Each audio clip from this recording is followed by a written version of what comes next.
Councillor Dowdy? Just going to go and pick up Jonathan Bartley. The guest? Yeah, really pleased that he's made the time to come up and see us, and he's got a meeting with Cuadrilla in the morning, and he's going to take all the concerns, questions, worries that people have with him to try and get pinned down Cuadrilla to getting some proper answers to some of these questions. And then Jenny Jones is coming tomorrow as well, so yeah, all good. Good day tomorrow. Yeah.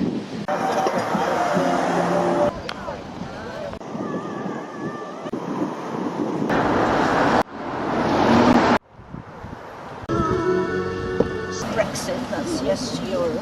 Questions. Right. I want to take in the most pertinent questions, the stuff that they're not answering properly, and try and pin them down. So the idea now is trying to get key questions that you would like me to ask.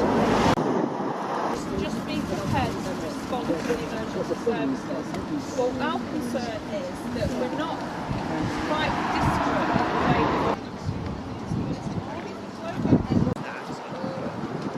Can you just tell me what you were chatting about with the residents that I filmed? Yeah, so tomorrow I'm going in to meet with Cuadrilla. I've asked to go in and put questions to them from the residents. So I was meeting with residents just to hear what their concerns were. And there are a number of themes that really opened up. One was around water and contamination of the water. The worries about what's going to happen in times of drought as well, when Cuadrilla are taking water in. Will residents, get at a time of water shortage the water that they need? Will they get the priority that they need? Also, what happens in time of flooding, and will there be more contamination happening? And where the contaminants are going to be taken for treatment. And there was a whole issue around the long-term future of Cuadrilla here.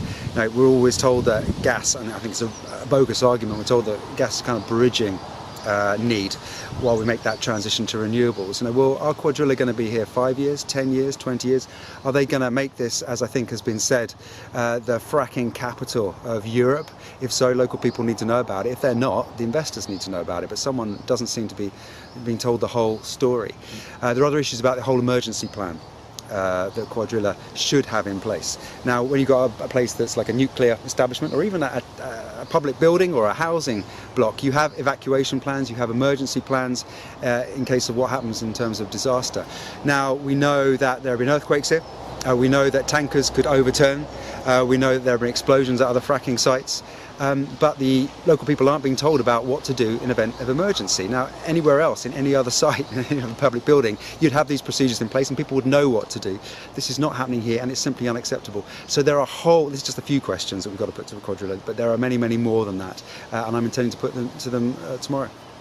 And then Jenny Jones is coming tomorrow. Yeah. She put an open letter in the Blackpool Gazette and also other newspapers. Can I just ask, do you think that Clive Grunshaw and the MPs will turn up to meet her tomorrow? I don't know. They should. They should turn up and meet her. I don't think there's any MP that really wants fracking in their backyard, and that's quite interesting, isn't it? Because when it comes down to the local area, MPs know that local people don't want it, and therefore the MPs are very reluctant to give their backing to fracking. However, that's in public. Behind closed doors, we know that there are big vested interests. We know that this government is full square behind backing, and the Conservative Party is full square behind backing fracking. And it makes a mockery, doesn't it, of the government's so-called green agenda. I mean, you cannot have a green agenda if you're supporting a new fossil fuel industry.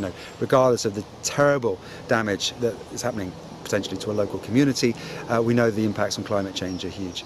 Those MPs need to come down here, they need to meet, and they need to meet with local people, and they need to face up to their constituents and speak openly and honestly with them. Jonathan, thanks for chatting to us, and we'll catch up with you soon. Thanks a lot. Thanks.